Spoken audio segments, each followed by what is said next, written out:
Er der flere af dem her?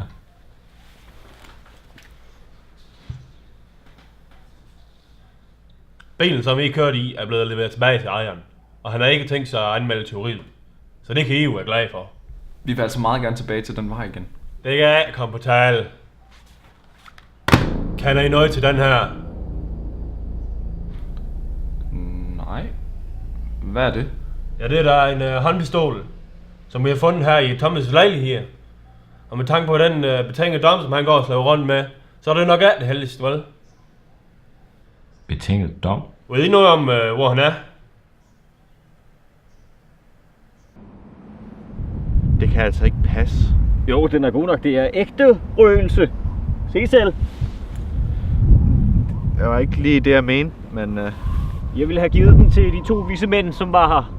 Så de kunne give den til kongesønnen. Men ja, så stak de af. De 2 vise mænd.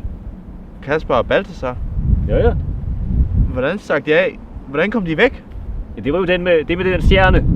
Den stjerne? Ja, stjernen i sandet. Hvor finder jeg den? Du finder den ved at søge dybt i dit hjerte. Nej, det er fisk, det er lige herovre.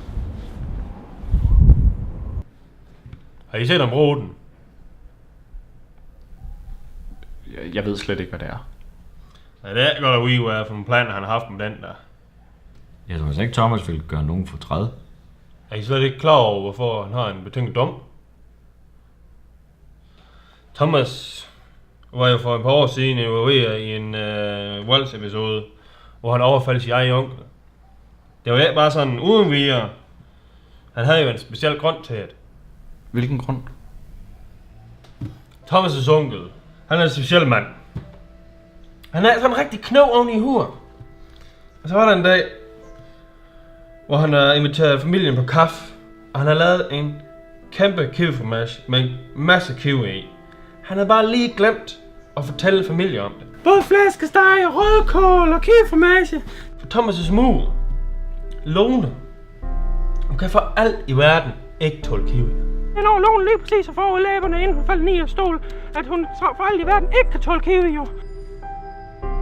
Hun spiste løs, og på tragisk vis slog det hende ihjel. Simpelthen.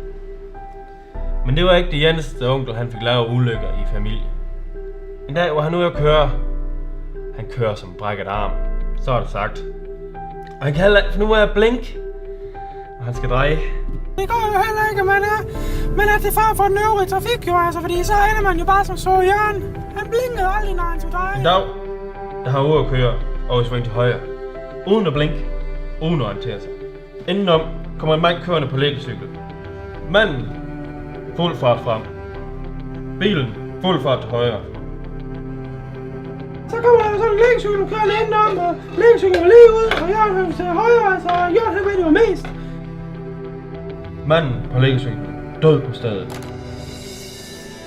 Thomas' far.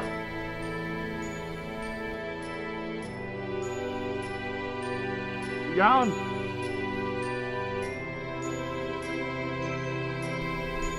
Hvad hedder onklen? Jørgen.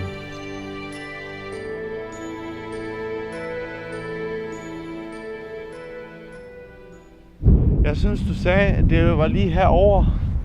Nå ja, det kan da godt være, at det var lige derovre i stedet. Hvorfor har du ikke en kamel? Jeg troede, folk i ørkenen havde en kamel. Det har jeg haft. Har haft? Hvad mener du, hvad du har haft? Ja, fordi, når man bor i en ørken, er sulten og ikke har adgang til særlig meget mad, så må man altså nogle gange sluge en kamel. Onklen gjorde intet af dem overlege.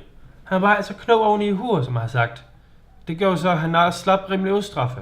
Men det var for mig for Thomas. Han mistede af besindelse og overfaldte onkel.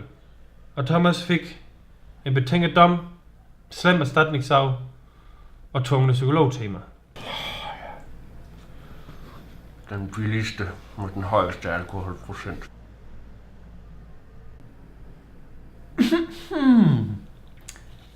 Nå, er vi færdige med at græde salte tårer?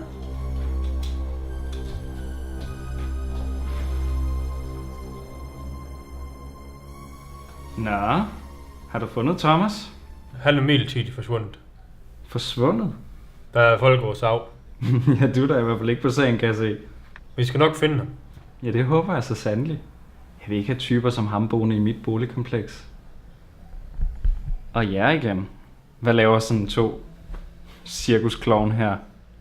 Din mor er en cirkusklovn. Hvordan vidste du det?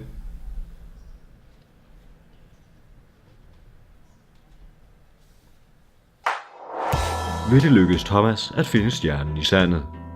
Er den krølhårede mand Thomas' onkel Jørgen? Og har han virkelig i uagtsomhed dræbt Thomas' forældre? Det virker dystert for en julekalender at være. Den var nok aldrig gået på DR, og der slet ikke TV2. Måske TV2 Fri. Følg med i morgen.